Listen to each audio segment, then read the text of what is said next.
How we doing, gardeners? And it's a beautiful day here in Orlando, Florida. And today I used most of my compost in couple of raised bed that I made, but I still have a lot. So what I did was I'm gonna put this. I think it's a 45 container. Sorry, my shadow isn't there. So I put the cardboard in the bottom. I put some paper in there so nothing escapes. And then I'm gonna take all that compost. I'm gonna put it here. That way I can start 2 new batches. But if you have the possibility of make compost at home, I highly recommend it. I mean, if you don't have the space, you don't have the space, you know. But if you can't, do it. And you know what?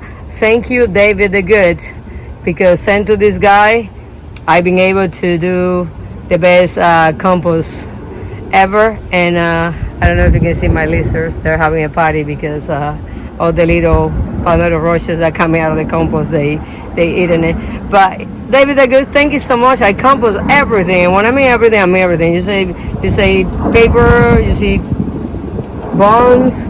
I do everything. Dairy, everything that they tell you not to do, I do. And I never had a problem. It works great for me. Everybody has an opinion about everything in this world, but do what is good for you. Do what it works. I read the book.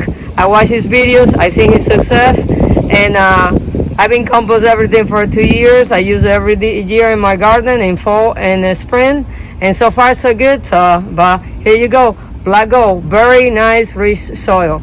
So there you have it. Go out there and do something. Nature's gonna surprise you. Bye now.